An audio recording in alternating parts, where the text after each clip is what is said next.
This is a technical strategic assessment of the Russian aircraft carrier Admiral Kuznetsov. Commissioned in 1991, Kuznetsov remains the Russian Federation's only aircraft carrier.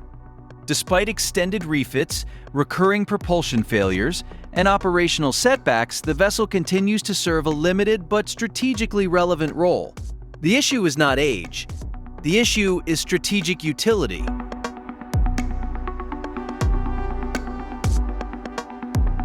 Design doctrine informative, structured. Kuznetsov was designed under late Soviet naval doctrine. Unlike U.S. supercarriers such as the USS Nimitz, it was classified as a heavy aircraft-carrying cruiser. Key structural characteristics include a ski-jump launch ramp instead of catapult systems, conventional oil-fired boilers, not nuclear propulsion, integrated long-range anti-ship missile batteries, and a comparatively smaller air wing. This configuration reflects Soviet defensive maritime doctrine. Its purpose was not global strike projection, but layered fleet defense and protection of strategic submarine zones. Propulsion and maintenance firm, fact-driven. Operational limitations are concentrated in propulsion reliability and maintenance capacity. The vessel's steam turbine system has experienced repeated mechanical failures. During its 2016 deployment to Syria, a tug escort accompanied the carrier due to propulsion risk. 2 fixed-wing aircraft were lost during that deployment. Official reports cited arresting gear malfunction and operational stress. However, the incidents exposed systemic strain in sustained carrier flight operations. Post-Soviet industrial decline significantly degraded overhaul infrastructure. Large-scale modernization has been slow and resource-constrained.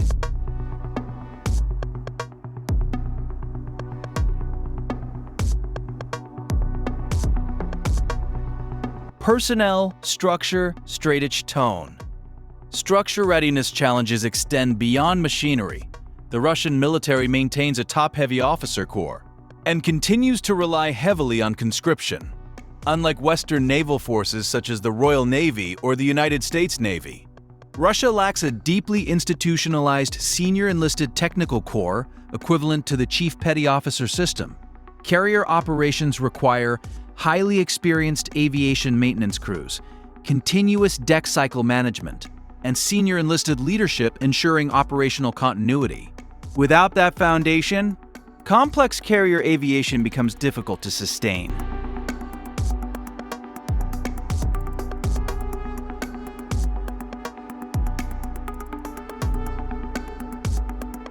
Why Russia keeps its strategic impasse. Despite these limitations, Russia has not decommissioned Kuznetsov. There are 3 primary reasons. First, strategic prestige.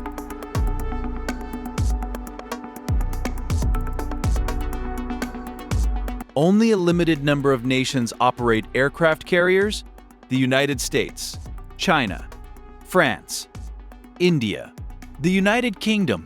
The carrier capability is widely recognized as a marker of major power status. Retiring Kuznetsov without replacement would remove Russia from that category.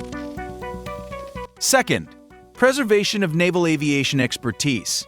Carrier aviation cannot exist without an operational deck. Pilot qualifications, aircraft integration, launch and recovery doctrine, all require live-at-sea training. Without Kuznetsov, Russia risks losing institutional carrier aviation knowledge. Rebuilding that capability would require decades. Third, industrial limitations. Kuznetsov was built at a Soviet shipyard in what is now Ukraine. Since 2014, access to that infrastructure has been lost.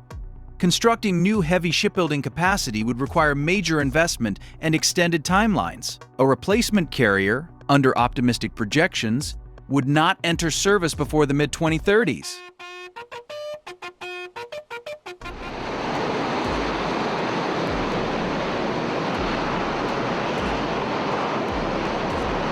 Budget comparison neutral, factual. The United States conducts comprehensive service life extension programs on its Nimitz-class carriers. The U.S. Navy's carrier aviation component effectively functions as the world's second-largest air force. By comparison, Russia's defense budget is approximately 1/8 to 1/10 the size of the United States defense budget. Economic constraints limit sustained modernization efforts. Final assessment. Slower, strategic gravity. Operationally, Admiral Kuznetsov cannot match American supercarrier strike capacity. However, it retains value as a training platform, a strategic signaling asset, and a bridge to potential future carrier capability. Kuznetsov is not merely an aging warship, it is a strategic placeholder. Russia now faces a long-term decision: invest heavily in next-generation carriers, shift toward alternative maritime strategies, or accept the gradual decline of blue water carrier aviation.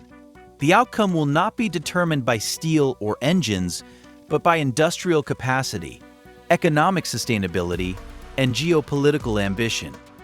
End of assessment.